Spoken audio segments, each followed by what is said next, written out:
everyone, sir, and our dear panelists. We will now present our research entitled Sustaining Clean Communities, Waste Management Practices of Local Food Businesses in San Isidro and Rizal.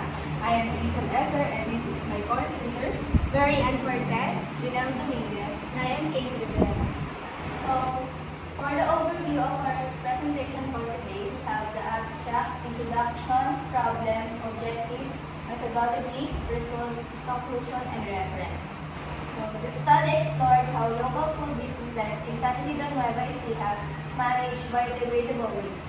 Through interviews with 15 owners and managers, it found that although most follow waste guidelines, these struggle with limited space, irregular collection schedules, and a lack of proper maintenance. Many businesses recycle or reuse waste, but gaps in municipal services and logistics prevent full compliance.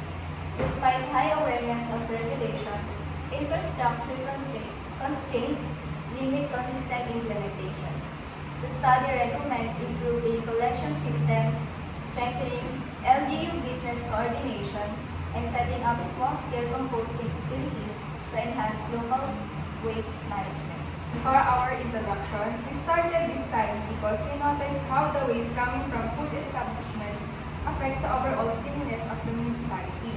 Since these businesses operate every day, the waste they produce also piles up every day.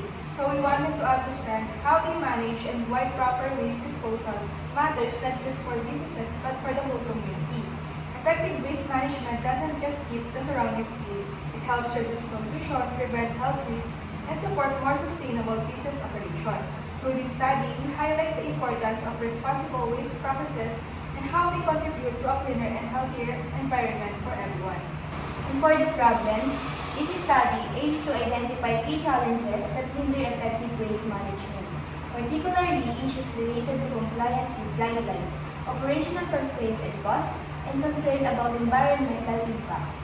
Based on the overall findings, the study intends to propose recommendations that can help improve systematic waste management among food businesses in the municipality, leading to better environmental, social, and economic outcomes.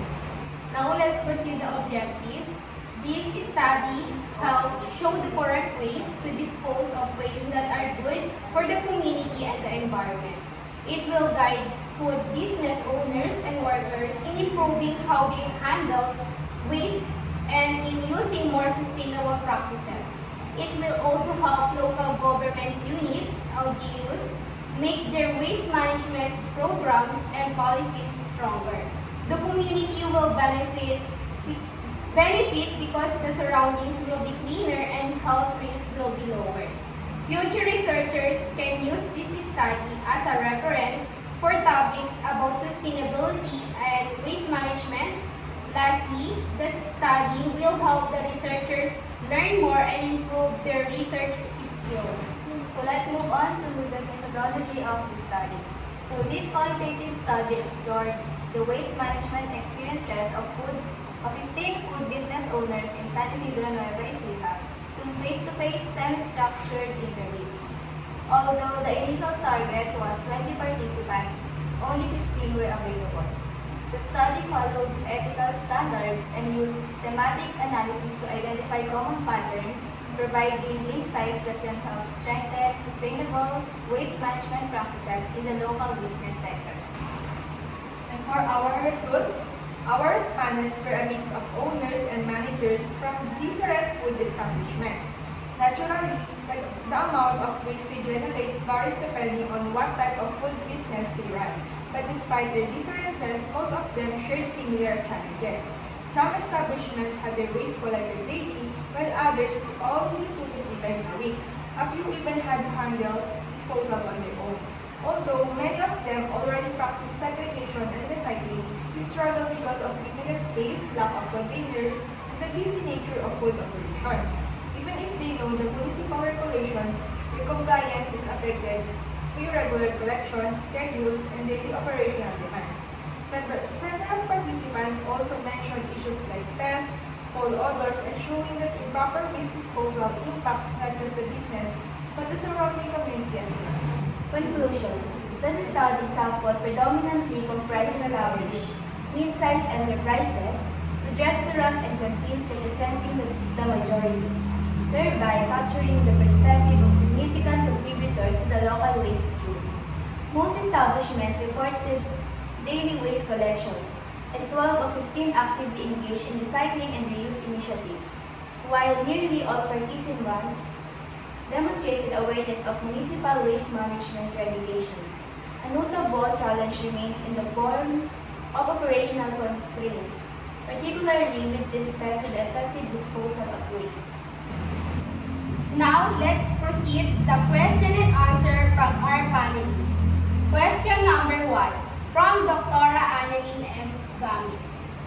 How do the reported operational limitations such as limited space, irregular waste collection, and insufficient containers impact the consistency of proper waste disposal in food establishment? My answer is operational limitations make it harder for the food establishments to follow proper waste disposal consistently. When there is limited space, it becomes difficult to separate and store different types of waste.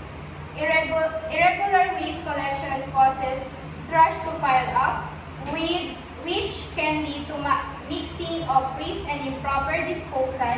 Not having enough containers also prevent workers from organizing waste correctly. Because of these problems, food establishments struggle to keep a clean and orderly waste management system.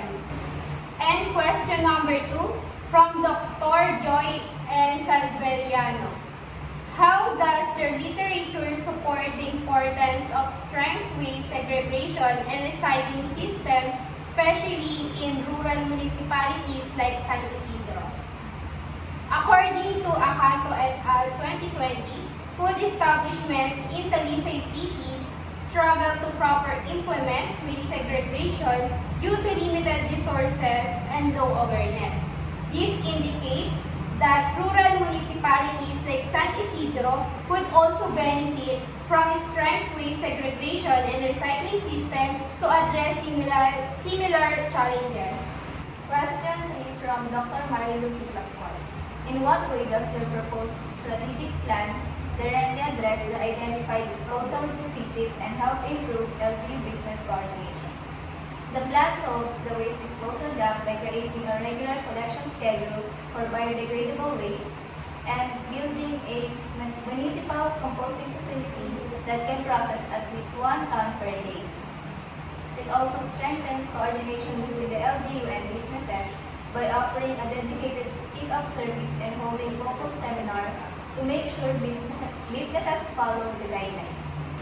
And for question number 4 from Dr. Jennifer T. Fronda, why did you choose a qualitative research design using semi-structured interviews and exploring waste management practices among local food businesses? We chose a qualitative design because waste management practices vary by businesses, and interviews allows us to capture real experiences, challenges, and decision-making process. Semi-structured interviews give participants the freedom to explain their specific situations while still allowing us to follow a structured set of questions.